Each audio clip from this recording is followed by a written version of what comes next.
Oi, gente! Sejam bem-vindos ao meu canal. Se você é novo por aqui, eu costumo falar sobre casos criminais reais nas quartas. E nas sextas eu falo sobre mitos e lendas enquanto me maquio ou outras histórias. Então, se você gosta desse tipo de conteúdo, não se esqueça de se inscrever e deixar o seu like, que é muito importante para a divulgação do canal. E se você tem alguma sugestão de casos criminais, mitos, lendas ou basicamente qualquer tipo de história, é só comentar aqui embaixo que eu anoto tudo e tento trazer o mais rápido possível. E caso você não tenha entendido nada do porquê não tivemos vídeo na semana passada, eu fiquei doente de novo, mas já tá tudo bem, já estou medicada, tá tudo certo. Então, essa semana teremos 2 vídeos do Fita Amarela, um hoje e o outro eu ainda não sei se vai sair amanhã de noite ou se vai sair na sexta, mas vai sair. E já se preparem porque os 2 são bem longos, então já pega o quê? Só comidinha, só bebidinha, café, chá, água ou energético, porque assim, temos bastante informações. Então, chega de blá blá blá e vamos pro caso de hoje.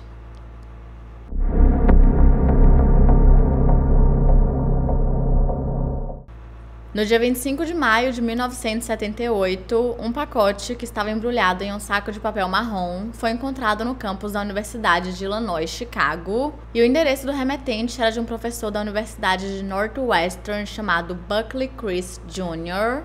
Então, por conta disso, os funcionários acabaram devolvendo o pacote para o professor, só que de imediato Buckley sabia que tinha uma coisa errada, porque primeiro, ele não estava esperando nada, e segundo, ele não fazia a menor ideia do que poderia estar ali. Então, para evitar qualquer coisa, ele chamou o segurança do campus. E quando o segurança do campus abriu o pacote para ver o que era, acabou tendo uma explosão, mas felizmente ninguém ficou ferido. Quer dizer, ninguém ficou gravemente ferido, porque o segurança ficou sim com alguns ferimentos bem leves. No dia 9 de maio de 1979, um estudante da Universidade de Northwestern encontrou uma caixa dentro de uma sala e essa caixa parecia muito com presente, afinal estava embrulhado como um. Então o estudante ficou curioso e decidiu abri-lo, só que quando abriu também teve uma explosão e ele acabou ficando com alguns ferimentos leves. E no dia 15 de novembro do mesmo ano teve uma outra explosão dentro do voo 444 da American Airlines, que estava indo de Chicago para Washington. Mas felizmente não teve uma grande explosão, porque a bomba não funcionou da forma que deveria, então causou bastante fumaça, mas apenas isso, fazendo com que o piloto conseguisse pousar com segurança e alguns passageiros foram levados para o hospital para tratar inalação de fumaça. E quando esse dispositivo foi enviado para análise, foi descoberto que o seu design era diferente do primeiro, porque ele tinha um esquema que deveria ser acionado quando chegasse a uma certa altitude, causando uma grande explosão, que felizmente nesse caso não aconteceu. Também foi descoberto que o pacote estava na área de cargas do avião e que havia sido enviado de Eugene, em Illinois, e exatamente por conta dessas diferenças, os 2 atentados foram investigados separadamente, porque não existia nenhuma conexão entre eles, ou seja, nenhum suspeito. No dia 3 de junho de 1980, o presidente da United Airlines, chamado Percy Wood, recebeu uma carta pelo correio que estava assinada por um homem chamado Enoch W. Fisher, e nela ele dizia que em breve Percy receberia um livro de significado social.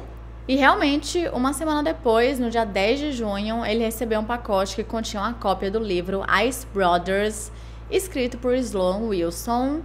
Só que quando Percy abriu esse livro, ele imediatamente explodiu, mas felizmente ele não ficou gravemente ferido e sobreviveu ao ataque. E agora que a situação estava ficando um pouco mais séria, o FBI foi chamado pelos inspetores postais para ver se eles conseguiam encontrar alguma coisa, qualquer coisa, principalmente o culpado. Então foi aberto um arquivo de casos chamado Unabomb, sendo o N referente a universidades e o A referente a companhias aéreas ou aviões. E com base nessas informações que eles tinham, que não eram muitas, os investigadores começaram a perceber que existiam algumas semelhanças entre o dispositivo enviado para o voo 444 da American Airlines e também com o dispositivo enviado para Percy Wood. Como, por exemplo, nenhum dos dois era tecnologicamente sofisticado. Na verdade, muito pelo contrário, era tudo muito caseiro, muito rudimentar e até mesmo desleixado. E só para vocês terem noção, a madeira utilizada era de baixíssima qualidade. E só então, após essas análises, que os atentados começaram a ser conectados a uma única pessoa, que seria um bombardeiro em série, ou melhor, um serial bomber. Em seguida, foi criada uma força-tarefa entre o FBI e o Serviço de Inspeção Postal, e pouco tempo depois, o Instituto Politécnico Rensselaer, a Universidade de Northwestern e a United Airlines também passaram a participar dessa força, mas encontrar o culpado definitivamente não seria uma tarefa fácil e muito menos rápida. No dia 8 de outubro de 1981, um estudante da Universidade de Utah encontrou um pacote grande do lado de fora de uma sala de computadores e ele estava embrulhado em um papel marrom e amarrado com um barbante. Só que esse estudante achou aquilo meio esquisito porque ele já tinha percebido que aquele pacote já estava ali há algumas horas, intacto, sem ninguém mexer, nada. Então ele chamou o segurança do campus, que praticamente na mesma hora soube que ali dentro tinha uma bomba caseira e uma lata de gasolina, só que ao invés de ele ligar para emergência, não sei, ele decidiu levar esse pacote, esse dispositivo, essa bomba, para o banheiro feminino e explodi-la. Pois é, mas por sorte ninguém ficou ferido e pouco tempo depois o esquadrão antibombas e a força-tarefa na bomba foram chamados ao local. Em maio de 1982, o professor Patrick Fisher, que era um cientista de computação, estava trabalhando em seu escritório na Universidade Vanderbilt, no Tennessee, quando recebeu um pacote misterioso pelo correio, que inicialmente havia sido enviado para o seu antigo endereço na Universidade Estadual da Pensilvânia, e de lá ele foi encaminhado para Vanderbilt. E como o endereço do remetente era de um professor da Universidade de Utah, não tinha nada de esquisito naquilo. Muito pelo contrário, provavelmente, não sei, os professores trocavam bastante documento, livros, teses, enfim. Então, a secretária de Patrick abriu o pacote e teve uma explosão, mas felizmente ninguém ficou ferido. No dia 2 de julho do mesmo ano, um professor da Universidade da Califórnia, em Berkeley, chamado Diogenes Angelakos, pegou um pacote que havia sido deixado na sala dos professores e, ao abri-lo, ele também explodiu. E mais tarde, os investigadores encontraram um pequeno bilhete dentro do dispositivo que dizia o seguinte: funciona, eu disse que iria, RV. E esse bilhete havia sido escrito exatamente no mesmo papel que havia sido utilizado como isolante elétrico. E a essa altura já estava mais do que claro de que tinha uma pessoa extremamente perigosa atacando os Estados Unidos, mas além do fato de as vítimas serem professores universitários, não existia mais nenhuma conexão entre elas, e com o tempo os investigadores encontraram algumas semelhanças nos dispositivos. Como, por exemplo, dentro de cada um tinham as iniciais FC e eles haviam sido projetados para que as iniciais sempre sobrevivessem à explosão. E na tentativa de descobrirem o que elas significavam, a força-tarefa tentou usar várias frases que teriam essas iniciais e que de alguma forma fizessem sentido, mas infelizmente eles não encontraram absolutamente nada. E como o serial bomber sempre utilizava peças caseiras, ficava ainda mais difícil para que o FBI conseguisse rastreá-lo. E após o bombardeio da Universidade da Califórnia, o Unabomber simplesmente desapareceu, pelo menos por um tempo, e os investigadores aproveitaram esse tempo de calmaria para fazerem um compilado de todas as informações que eles tinham, que infelizmente não era muita coisa. Como, por exemplo, eles sabiam que o culpado teria uma máquina de escrever manual e também um kit de fazer carimbos de borracha para marcar os pacotes. Mas era só isso.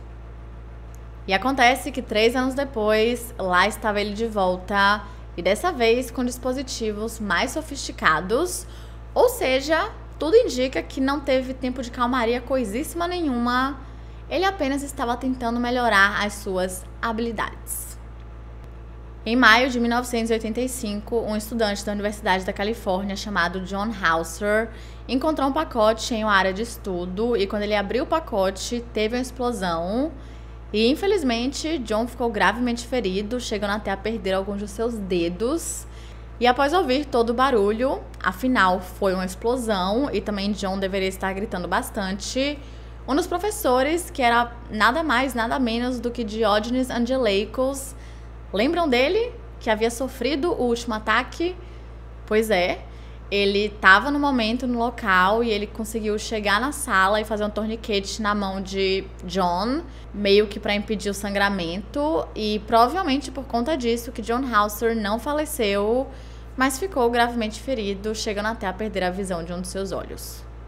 E quando o dispositivo foi enviado para análise pelos especialistas, eles descobriram que esse dispositivo tinha uma tampa de metal ao invés de uma tampa de madeira, como todos os anteriores, ou seja, estava muito mais resistente e as iniciais FC ainda estavam ali, exatamente no mesmo local. E antes mesmo que os investigadores saíssem da Universidade da Califórnia, ali da cena do crime, eles receberam um telefonema informando de que um outro dispositivo havia sido encontrado no escritório de recebimento da fábrica Boeing Corporation, perto de Seattle. E acontece que esse pacote já estava ali há mais de um mês, intocado, parado e despercebido, até que o funcionário viu e decidiu abri-lo, e quando ele fez isso, não teve nada, porque as baterias haviam secado com o tempo, afinal, um mês parado ali, e essa bomba só foi detonada com segurança quando o esquadrão antibomba chegou no local, e depois eles tiraram algumas fotos para armazenarem nos arquivos. E a esse ponto, o FBI estava concentrando suas investigações em suspeitos que incluíam funcionários das universidades, alunos e ex-alunos de pelo menos 5 universidades diferentes. E a partir disso, eles iam reduzindo o número de suspeitos com base em suas datas de nascimento, chegando a um ponto em que eles desconsideraram todo mundo que havia nascido antes de 1955, e pouquíssimas informações foram liberadas para o público, exatamente porque eles não tinham muita informação e eles tinham muito medo de que, se eles dessem o pouco que eles tinham, isso poderia atrapalhar a investigação ainda mais. Então, basicamente, todo cuidado era pouco. O próximo ataque aconteceu no dia 12 de novembro de 1985, em Ann Arbor, no Michigan, dessa vez na Universidade de Utah. E tudo aconteceu quando um professor chamado James McConnell recebeu um pacote junto com a carta pelo correio, que aparentemente havia sido escrito por um jovem chamado Rolf Kloppenborg, que se dizia ser um candidato para o doutorado. Então ele tinha enviado sua tese para ver se estava legal, se o professor poderia dar uma lida, mas também pediu que ele desse uma atenção extra ali para os capítulos 11 e 12. Mas quem abriu o pacote não foi o professor, e sim um aluno assistente, e quando ele fez isso, teve uma explosão, mas felizmente ele não ficou gravemente ferido. E o próximo ataque aconteceu quase um mês depois, dessa vez em Sacramento, na Califórnia. No dia 11 de dezembro, o gerente de uma loja chamado Hugh Scruton, de 38 anos de idade, pegou um pacote que estava no estacionamento, mas infelizmente ele não teve a mesma sorte dos outros, tornando-se assim a primeira vítima fatal do Unabomber. Então, obviamente, o caso, que já era muito grande, se tornou gigantesco e as investigações só se intensificavam cada vez mais. E na esperança de que eles conseguissem encontrar qualquer coisa, o FBI se juntou com alguns especialistas para ver se eles conseguiam encontrar um motivo do porquê aquelas vítimas estavam sendo um alvo, e também criar um perfil criminal. E de acordo com esse perfil criminal, o Unabomber seria um homem branco de 35 a 45 anos de idade, que provavelmente era da área de Chicago e que durante os ataques ele estaria em Salt Lake City, Chicago ou no norte da Califórnia. E no próximo ataque, finalmente teríamos uma testemunha. No dia 20 de fevereiro de 1987, uma funcionária de uma loja de informática em Salt Lake City percebeu que tinha um movimento meio esquisito no estacionamento da loja, e por um minuto ela conseguiu ver que tinha um homem misterioso ali colocando um objeto, ou melhor, um pedaço de madeira no chão, antes de desviar o olhar e ir embora. Só que na hora ela não imaginou nada demais, afinal poderia ser literalmente qualquer coisa. Porém, mais tarde, o filho do dono da loja, que se chamava Gary Wright, viu aquele pedaço de madeira no estacionamento, e quando ele pegou para ver o que era, o dispositivo explodiu. E de acordo com Gary, tudo aquilo pareceu que estava acontecendo em câmera lenta, o que é ainda pior porque dentro do dispositivo tinham vários estilhaços, então com certeza ele sentiu muita dor, mas felizmente ele sobreviveu. Mas, como eu falei pra vocês, tínhamos uma testemunha e os investigadores, que não eram bobos nem nada, eles aproveitaram isso o mais rápido possível e a levaram para a delegacia para que eles conseguissem novas informações. E então, a funcionária conversou com o desenhista profissional que fez o retrato falado que conhecemos até hoje do Unabomber, que provavelmente você já deve ter visto em algum lugar, porque realmente é um dos retratos falados mais famosos do mundo. E agora, ele havia sido descrito como um homem branco com cerca de 20 e poucos anos, que estava usando um moletom com capuz e um óculos escuros de aviador. Ele também tinha bigode, seu cabelo era louro avermelhado e ele tinha cerca de 1,70 m de altura. E imediatamente esse esboço foi divulgado ao público na esperança de que alguém o reconhecesse. Mas eles não tiveram sorte, porque como eu falei pra vocês, o suspeito estava com capuz e com óculos escuros. Então não tinha ali uma característica que se destacasse e fizesse alguém olhar para aquilo e falar: meu Deus, eu conheço esse cara. Realmente estava muito difícil. E na mesma época, o Unabomber misteriosamente desapareceu de novo e os investigadores acreditavam que seria porque ele teria sido visto em Salt Lake City, então ele precisava se esconder para que ele não fosse preso. Mas infelizmente foi só uma pausa. E provavelmente não foi por conta disso, e sim porque ele estava se preparando ainda mais e aprimorando suas habilidades mais um pouquinho. E só para vocês terem noção, essa pausa durou 6 anos. Até que no dia 22 de junho de 1993, o Dr. Charles Epstein, que era um geneticista da Universidade da Califórnia, abriu um pacote em sua casa que ficava em Tiburon após sua filha o pegá-lo no correio. E assim como nos outros ataques, o dispositivo explodiu na mesma hora em que ele o abriu. E apesar de Charles ter sobrevivido ao ataque, ele ficou gravemente ferido, chegando a ter perda de audição permanente e também perda de alguns dedos. E apenas 2 dias depois, aconteceu outro ataque.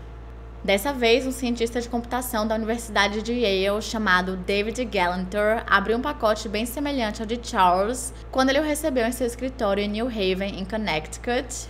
E assim como Charles, David também teve perda de alguns dedos, mas conseguiu sobreviver. E mais tarde, os investigadores descobriram que ambos os pacotes haviam sido enviados de Sacramento apenas 6 dias antes. E agora que o caso estava voltando à tona, afinal o Unabomber tinha voltado com força total, os investigadores decidiram revisar tudo, todas as informações que eles tinham, desde o primeiro ataque até o último.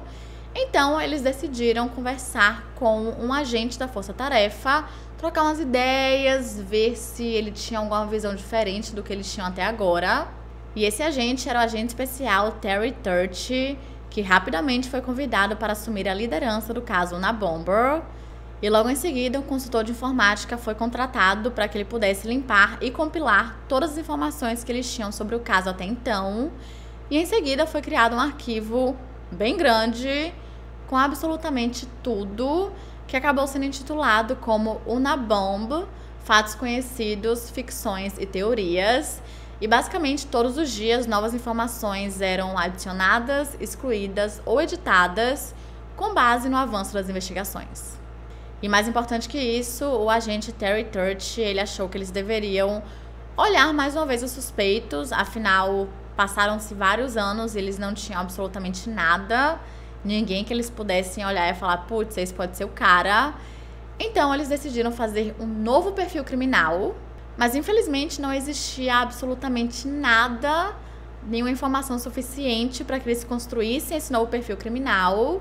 Como, por exemplo, não existiam evidências forenses em nenhum dos pacotes e em nenhuma das cenas. E além disso, nada era rastreável porque o Unabomber, que claramente era uma pessoa extremamente inteligente, tinha retirado todas as baterias dos dispositivos exatamente para que mais tarde ele não fosse rastreado.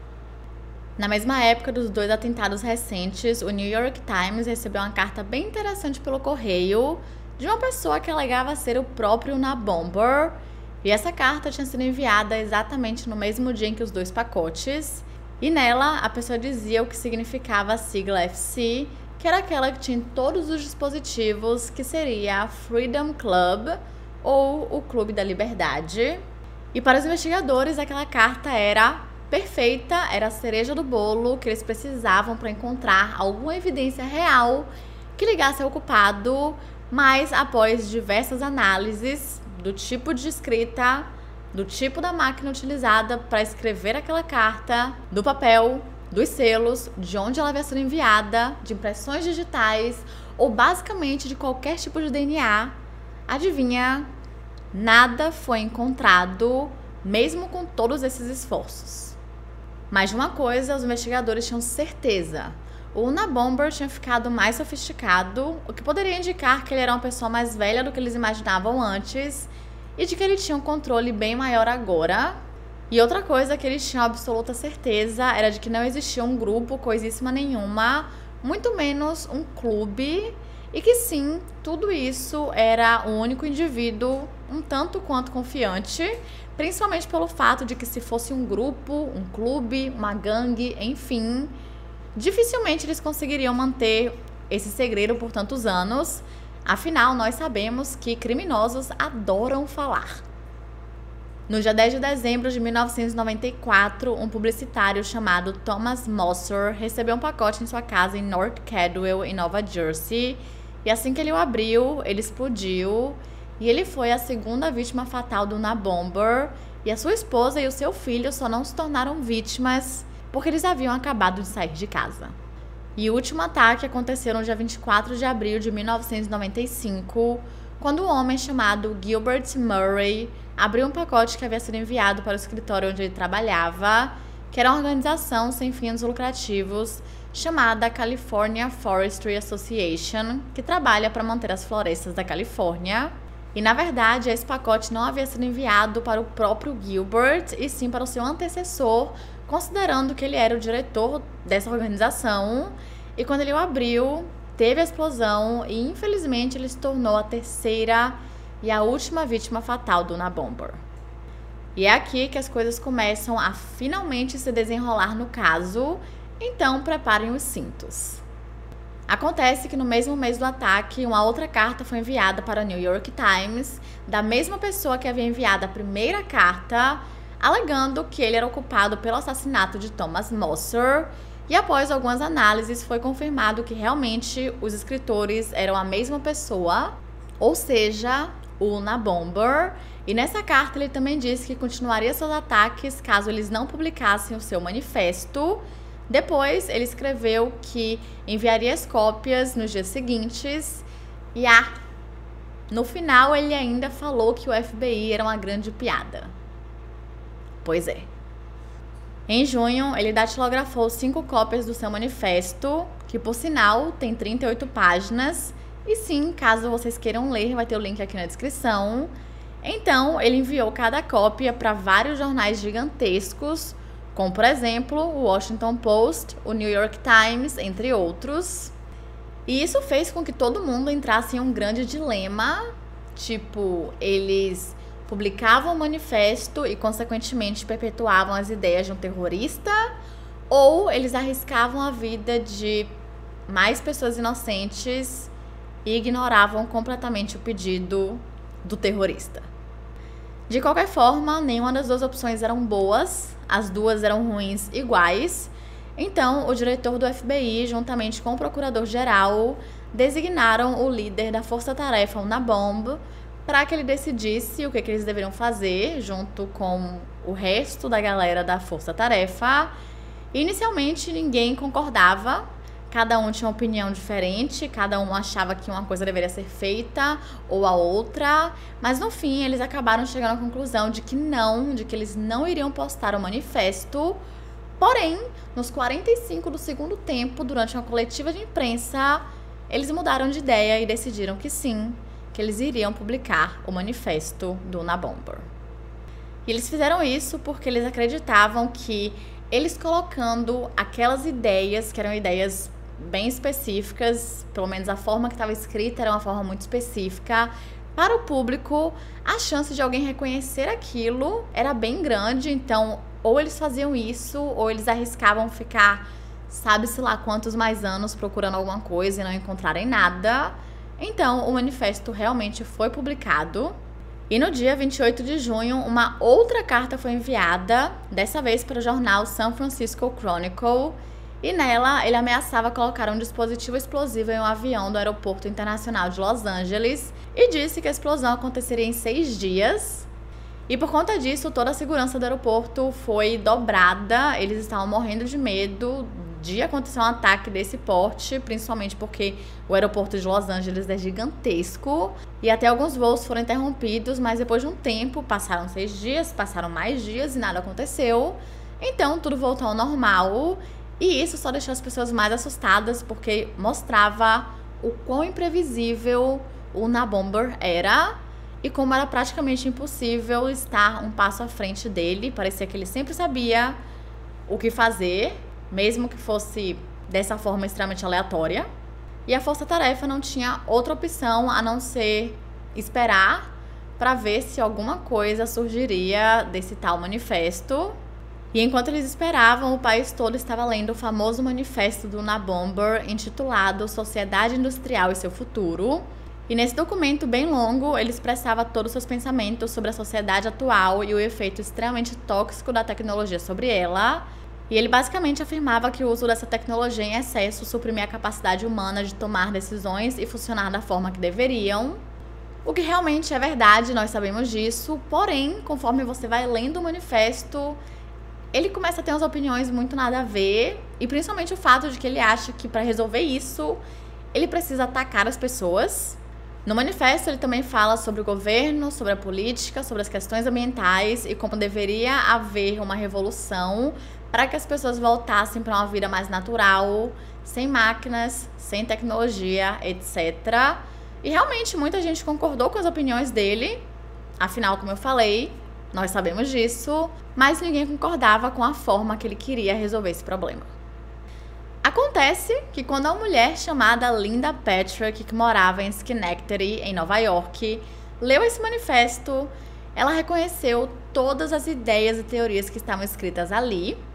No começo, ela não quis acreditar muito nas semelhanças que ela estava vendo, mas depois de um tempo, ela precisava conversar com seu marido, chamado David Kaczynski, e quando ela conversou com ele, ela disse que achava que o Unabomber poderia ser o irmão dele, chamado Ted.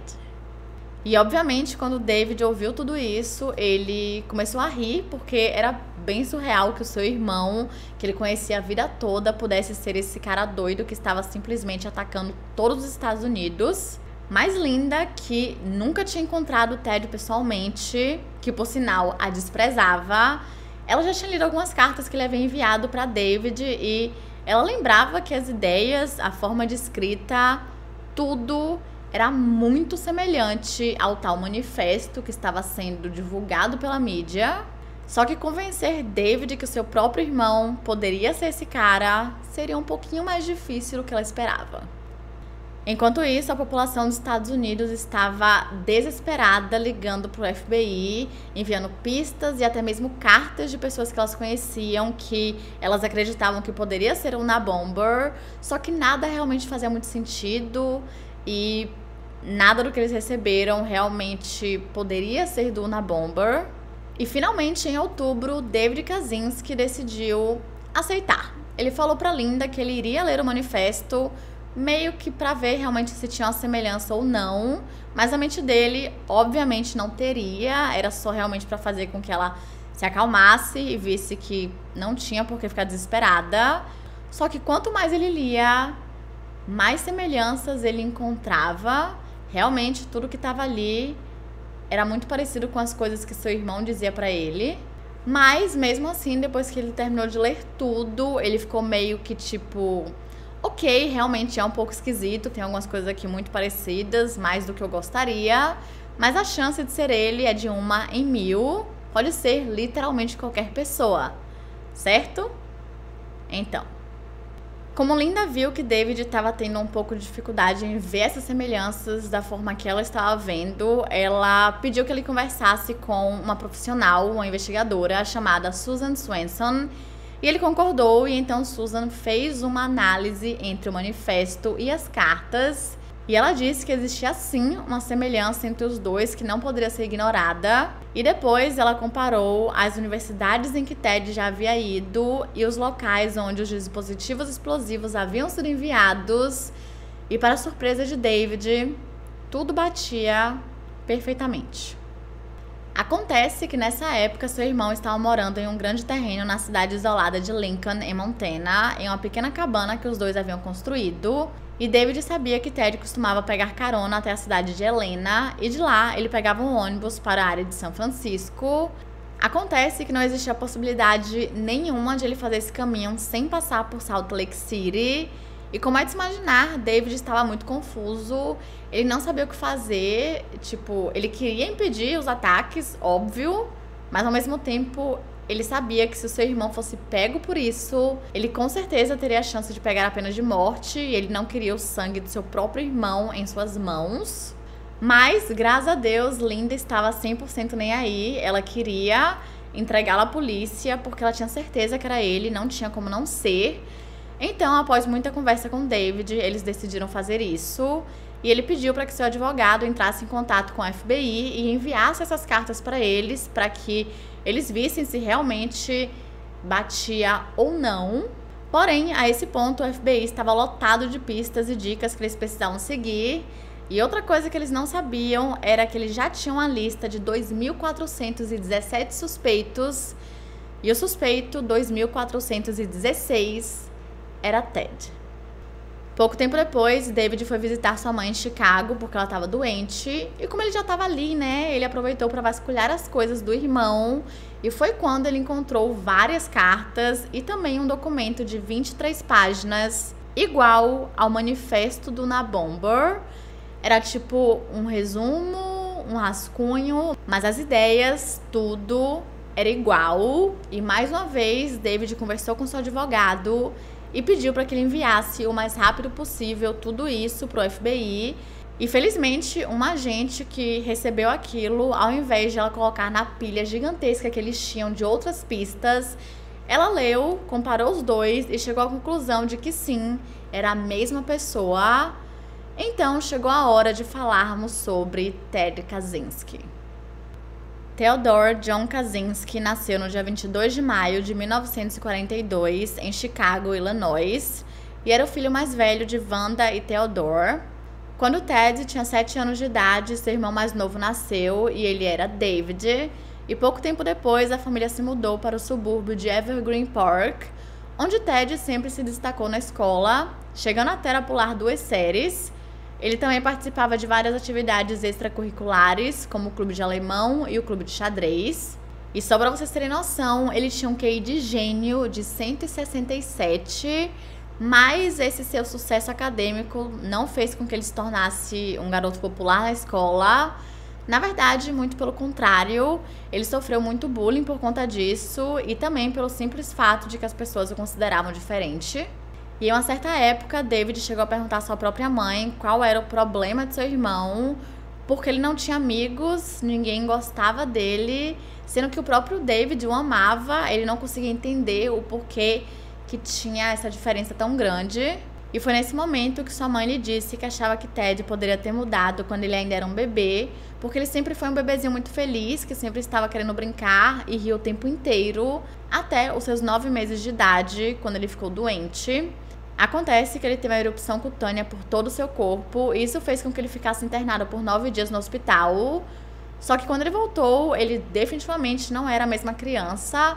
Ele não sorria, ele não brincava, ele não era mais extrovertido e nem conseguia olhar para os seus pais nos olhos. E só algumas semanas depois que isso começou a melhorar e que ele conseguiu ter essa confiança de volta.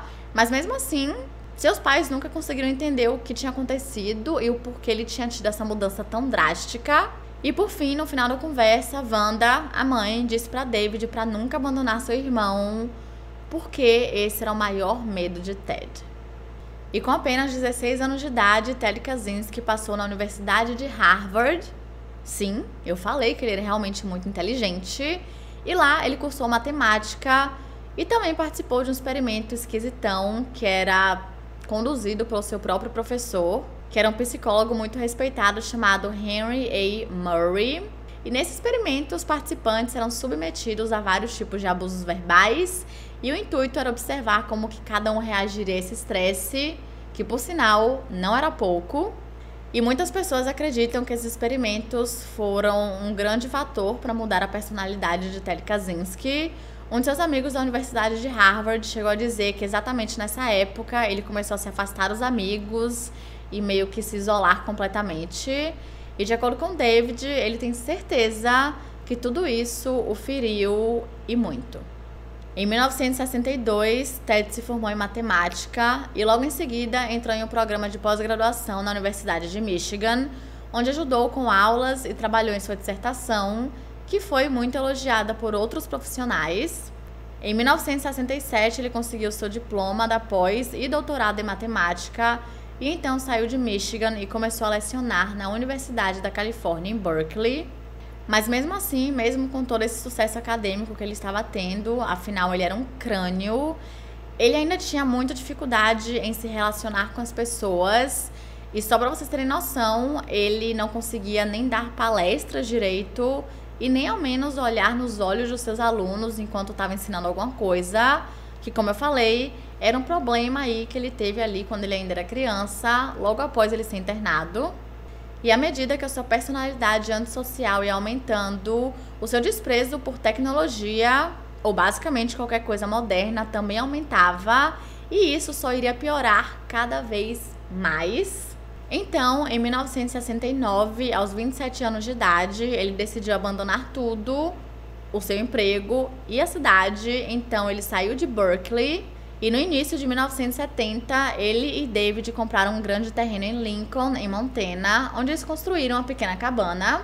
E a partir daí, Ted Kaczynski passou a viver em completo isolamento. Mas além disso, na cabana não tinha aquecimento, eletricidade e muito menos água corrente. E tudo que ele comia, ele mesmo caçava ou cultivava. E ele passava boa parte do seu tempo lendo livros de uma biblioteca local e escrevendo sobre os seus pensamentos anti-governo e anti-tecnologia. E apesar de ele viver esse estilo de vida, ninguém na comunidade achava aquilo esquisito. Afinal, todo mundo ali tinha um estilo bem parecido. Eles moravam de uma forma mais isolada, mais perto da natureza. E ninguém meio que se importava, na verdade. Cada um seguia a sua vida e pronto. E o próprio David estava extremamente feliz porque ele sabia que seu irmão nunca quis aquela vida que ele estava tendo e agora ele estava tranquilo na dele, estudando, fazendo o que ele amava. E na verdade ele achava que ele teria um futuro brilhante. E em 1978, David até conseguiu um emprego para Ted em sua própria fábrica, fazendo com que ele se mudasse para Chicago. Mas não durou muito tempo assim. Porque pouco tempo depois, Ted começou um relacionamento com a funcionária da fábrica, que não deu certo. Só que ao invés de, sei lá, seguir sua vida, procurar outra pessoa, ele decidiu escrever várias cartas completamente inapropriadas para essa mulher, falando um monte de besteira, fazendo com que David não tivesse outra alternativa a não ser demiti-lo. Então, Ted voltou para Montana, mais uma vez sozinho e isolado. E nessa mesma época começou a ter algumas construções e ele não queria aquilo, ele não queria que a natureza ao redor dele fosse destruída.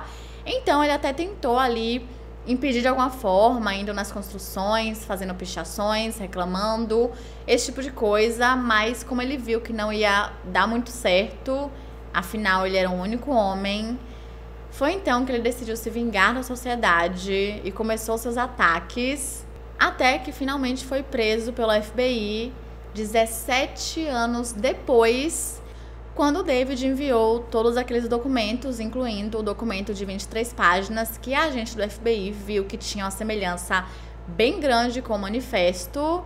E agora que a Força-Tarefa sabia disso, eles precisavam agir o mais rápido possível e aproveitar essa chance, porque eles tinham certeza de que Ted Kaczynski era o responsável pelos 16 atentados e pelos 3 assassinatos. Mas, infelizmente, eles ainda não tinham o suficiente, eles basicamente só tinham análise linguística e eles precisavam de muito mais. Ou seja, eles precisavam vasculhar a cabana. Então, vários agentes foram imediatamente enviados a Lincoln, mas eles tinham que tomar todo o cuidado do mundo para que Ted não percebesse o que estava acontecendo e, consequentemente, conseguisse fugir. E eles até tiveram a ajuda de um vizinho que concordou em filmar toda a área para que os investigadores soubessem exatamente onde eles estavam pisando. E depois disso, eles tinham que colocar o plano em ação da forma mais silenciosa possível, o que não aconteceu. Acontece que, de alguma forma, a mídia soube sobre isso, sobre o suspeito, quem ele era e onde ele morava, e não demorou muito até que o local estivesse coberto pela imprensa. Mas a esse ponto o FBI não tinha como voltar atrás e falar, não, depois eu faço. Eles tinham que fazer naquela hora, mesmo que não fosse da forma ideal. E então, no dia 3 de abril de 1996, 3 agentes foram até a casa de Ted Kaczynski e perguntaram se tinha alguém em casa. E quando o Ted apareceu, eles falaram que trabalhavam em uma empreiteira local e que precisavam conversar com ele o mais rápido possível. E assim que ele se virou para calçar os sapatos, ele foi algemado. E por incrível que pareça, ele não reagiu, ele seguiu os agentes sem problema nenhum e foi levado para a delegacia. E como eu falei para vocês, estava tudo sendo gravado, então no momento exato em que Ted Kaczynski foi preso, apareceu nos jornais locais e David e a família Kaczynski viram tudo aquilo, só que um dos jornalistas falou para todo mundo que quisesse ouvir que um dos parentes de Ted tinha sido responsável por denunciá-lo à polícia. Só que o FBI tinha prometido a eles que ninguém saberia disso, era para ser uma informação confidencial entre eles, e também que eles saberiam quando que a ação aconteceria, o que não aconteceu, eles souberam juntamente com o resto do mundo. E a mídia foi a loucura. Enquanto isso, Ted foi levado sob custódia para a delegacia, mas ele se recusou a falar qualquer coisa, e no meio tempo, a sua cabana estava sendo vasculhada pelos investigadores. E o local estava repleto de lixo, todo bagunçado. Mas não só isso. Também tinha um pacote ali, que era uma bomba que ele iria enviar nos próximos dias. E por sorte, um dos agentes percebeu aquilo e chamou o esquadrão antibombas, então ela foi desarmada com segurança. E quando o David e sua família descobriram sobre isso, eles ficaram aliviados, porque eles tinham feito a escolha certa em denunciá-lo para a polícia. Porque caso eles não fizessem, com certeza teriam mais vítimas. Pouco tempo depois, Ted Kaczynski foi transferido para Sacramento, onde seria detido e julgado pelos seus crimes, logo após ser acusado de 3 acusações de assassinato. E ninguém conseguia entender o porquê ele havia feito o que fez, mesmo após o seu passado ser investigado minuciosamente. Os seus advogados acreditavam que o experimento que ele participou na Universidade de Harvard era o responsável por mudar tanto a sua personalidade e a sua vida, e eles até conseguiram algumas cópias originais das gravações de 1960, feita pelo Dr. Murray, onde ele vivia reprimindo e humilhando seus alunos. E só para vocês terem noção, na época, Murray trabalhava com um escritório de serviços estratégicos e era suspeito de ter ligações com a CIA no desenvolvimento de técnicas de interrogatório. Mas o próprio Ted disse que não, que esses experimentos não tiveram nenhum efeito prejudicial sobre ele, apesar de que o seu comportamento mudou drasticamente após os experimentos e ele passou a ter esse desprezo completo pela tecnologia ou basicamente qualquer tipo de interação social. E mais tarde, os investigadores encontraram alguns diários de Ted, onde ele mostrava bastante alguns aspectos de sua vida e o porquê ele pensava da forma que ele pensava. Em um deles, ele escrevia todo o desconforto que ele sentia perto das pessoas e como ele não conseguia criar uma relação ou uma conexão com elas, principalmente com as mulheres, tanto que ele chegou a escrever uma situação que para ele foi um grande de um absurdo. E isso seria que em um certo dia ele estava na biblioteca conversando com a menina e ele sentiu a vontade de continuar conversando com ela e chamá-la para sair. Só que ele desistiu de chamá-la para sair e foi embora. Só que de alguma forma ele achou que isso era culpa dela e que ela estava errada, sendo que ela nem sabia que ele estava interessado nela. Então, a partir daí, ele começou a escrever várias cartas extremamente ofensivas, tanto para ela quanto para todas as mulheres. Ele também escreveu que havia planejado fazer uma cirurgia para mudar de sexo e em um certo momento ele marcou uma consulta com a psicóloga para conversar com ela e meio que entender o que estava acontecendo. Só que no dia ele decidiu não falar nada e após isso, logo em seguida, ele começou a ter vários sonhos extremamente violentos, onde ele matava pessoas, incluindo a psicóloga. E daí foi só ladeira para baixo porque os seus pensamentos violentos aumentavam cada vez mais, mas ao mesmo tempo ele era absurdamente cauteloso e consciente, de certa forma, porque ele esperou anos para atacar alguém. O que, na minha opinião, é ainda mais assustador. Em um outro diário encontrado pelos investigadores, que era o mais recente, tinham vários códigos numéricos que eles foram capazes de decifrar, e esses códigos representavam observações sobre cada dispositivo explosivo que ele havia enviado e como cada um deles havia performado com base em suas expectativas. Como, por exemplo, após o primeiro ataque, ele escreveu que ele esperava que a vítima tivesse tido muito mais ferimentos do que ela teve. Após o ataque no voo 444 da American Airlines, ele escreveu que a bomba não era boa o suficiente e que o avião não havia sido destruído. E quando ele finalmente conseguiu matar a sua primeira vítima, ele escreveu que era excelente e que aquela era uma ótima maneira de eliminar vidas humanas. Pois é. Obviamente, visto que ele tinha esses pensamentos bem problemáticos, ele teve que ser examinado por um psiquiatra e esse exame durou cerca de 20 horas e, por fim, ele foi considerado competente para ser julgado, representar a si mesmo e receber a pena de morte. Porém, pouco tempo depois, Ted descobriu que a sua equipe de defesa tinha montado toda a sua defesa em cima do fato de ele poder sofrer alguns problemas mentais e que eles iriam para o argumento de insanidade. Mas ele odiou completamente isso porque, para ele, não era insano, muito pelo contrário, ele era um gênio de QI 167, que havia entrado em Harvard, se formado em matemática, feito pós-graduação, enfim, várias coisas, e que também tinha embasamento para falar sobre os diversos assuntos. E ele não queria ser resumido a apenas insano, porque ele sabia também que se isso acontecesse, todo o seu trabalho de anos seria ridicularizado. Então, por conta disso, no dia 22 de janeiro de 1998, Ted Kaczynski interrompeu seu próprio julgamento para demitir os seus advogados, dizendo que ele queria uma equipe completamente nova, só que o juiz falou que não tinha como ele fazer isso porque a nova equipe não teria tempo para se preparar e defendê-lo da forma correta. Então, Ted disse que não tinha problema, que ele poderia se defender, mas obviamente o juiz também negou esse pedido e naquela mesma noite Ted tentou tirar sua própria vida, mas conseguiu ser ressuscitado. E mais tarde se declarou culpado de assassinato em troca de prisão perpétua sem direito à liberdade condicional, porque dessa forma ele conseguia evitar a pena de morte. E atualmente Ted Kaczynski está preso na prisão de segurança máxima dos Estados Unidos, chamada ADX Florence, localizada em Florence, no Colorado. E essa prisão é conhecida como o Alcatraz das Montanhas Rochosas. Lá, Ted passa 22 horas do seu dia em uma cela pequena, e de acordo com o ex-diretor da prisão, ele era um preso modelo. E caso vocês queiram saber mais informações sobre Ted Kaczynski e toda a investigação por trás do Unabomber, existe um documentário na Netflix muito interessante chamado Unabomber, Suas Próprias Palavras, que é bem legal porque eles colocam a opinião de vários especialistas e também o depoimento de várias pessoas próximas a Ted.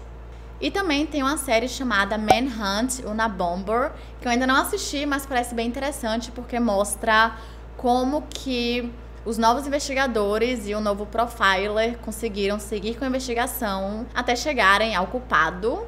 Mas eu nunca assisti, né? Então, se você já assistiu, comenta aqui se vale a pena ou não. E antes de finalizar, tem uma teoria / curiosidade sobre esse caso. Acontece que algumas pessoas começaram a criar a teoria de que Ted Kaczynski poderia ser o assassino do Zodíaco. E isso porque Ted chegou a morar em São Francisco de 1967 a 1969, exatamente no mesmo período em que a maioria dos assassinatos confirmados do Zodíaco aconteceram na Califórnia. E ambos eram extremamente inteligentes e tinham interesse em bombas e códigos, além de enviarem cartas para os jornais locais pedindo que eles publicassem seus documentos, suas opiniões, seus pensamentos, ou, caso contrário, eles iriam continuar atacando. Porém, o paradeiro de Ted Kaczynski nunca foi confirmado, com outros ataques, outros assassinatos do assassino do Zodíaco, então por conta disso ele nunca foi considerado realmente um suspeito. E o escritor do livro Zodiac, de 1986, chamado Robert Graysmith, disse que apesar de existirem várias semelhanças realmente entre os dois, tudo isso não passa de uma mera coincidência. E é isso, gente. Esse foi o caso de hoje. Não se esqueçam de se inscrever e deixar seu like, que é muito importante para a divulgação do canal.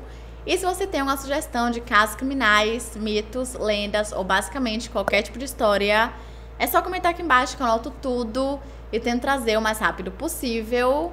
E não se esqueçam que teremos outro caso essa semana, então ativa as notificações, me segue no Instagram, aquela coisa toda. E é isso. Até o próximo caso.